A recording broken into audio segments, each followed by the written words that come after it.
ये है दोस्तों सरस्वती नदी का उद्गम स्थल।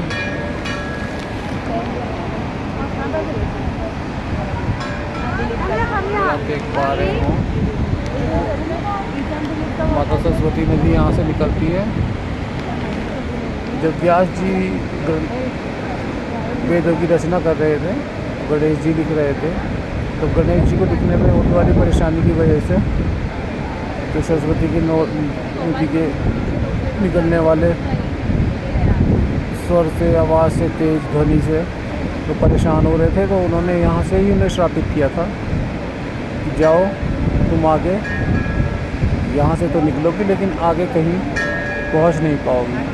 इसलिए यहाँ से 6 किलोमीटर आगे हम जाएंगे जब वापसी, तो वहाँ सरस्वती नदी का समाप्ति हो जाती है। और वहाँ एक अजीब सी चीज़ आपको देखने को मिलेगी कि वहाँ ये कितना तेज़ जल प्रवाह आपको दिखाई दे रहा होगा, कितना तेज़ जल प्रवाह है। मैंने पीछे भी दिखाया था, इतना तेज़ जल प्रवाह अचानक से एक ही जगह पे आके पत्थरों के अंदर चला जाता है, और वो जल कहाँ जा रहा है इसकी आज तक ना कोई रिसर्च है, ना सर्वे है, ना जानकारी है। कहते हैं ना आध्यात्मिकता के आगे साइंस कमज़ोर पड़ जाता है, तो वो सरस्वती नदी उसका बहुत बड़ा उदाहरण है। और ये टेंपल इसीलिए बनाया गया है।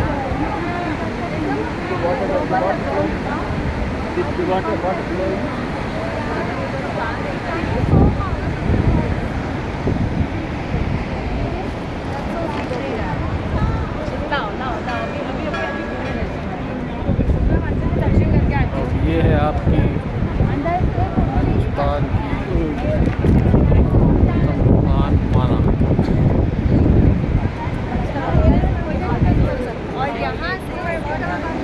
ये है आपका सरस्वती नदी का उद्गम स्थल, जो आपको दिखाई नहीं दे रहा होगा। थोड़ा ऊपर से आ रहे हैं, फिर नीचे से एकदम से पत्थरों के नीचे से आ रही है, और फिर यहाँ से निकलते हुए लगभग 6 से 7 किलोमीटर आगे जाएंगी, और वहाँ से ये गुप्त हो जाती है।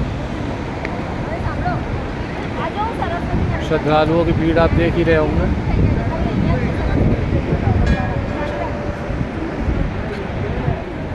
अब हम चलते हैं हिंदुस्तान की प्रथम दुकान, मोदी जी के अनुसार हिंदुस्तान का पहला गांव। पहली दुकान में 5% अवश्य खर्च करना। ओह, मोदी जी का फ़ोटो लगा के ये लिखा तो गया है। अब इसके बारे में मुझे पूर्ण जानकारी नहीं है कि ऐसा उन्होंने कहा था कि नहीं कहा था, कि मैं आपको थोड़ा जूम करके दिखाता हूँ। मोदी जी के अनुसार हिंदुस्तान का पहला गांव की पहली दुकान में 5% खर्च अवश्य करना है। और ये एक नहीं है, किसी पहले टाइम में सिर्फ एक हुआ करती थी, अब ये 2 हो चुकी है।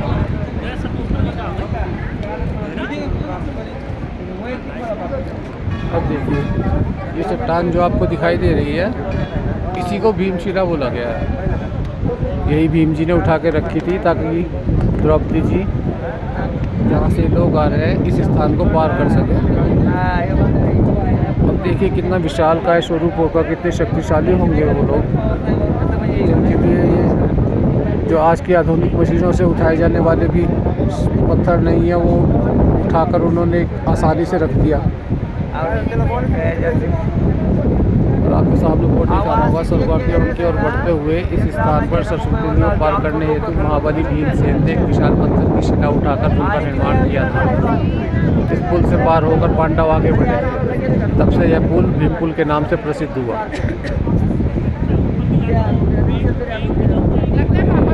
ये 10 फुट का जो आपको 15 फुट का लगभग दिखाई दे रहा है पुल, और इसके नीचे चट्टान दिखाई दे रही है लगभग 30 बाय 20 फुट की, ये भीम जी की रखी हुई है।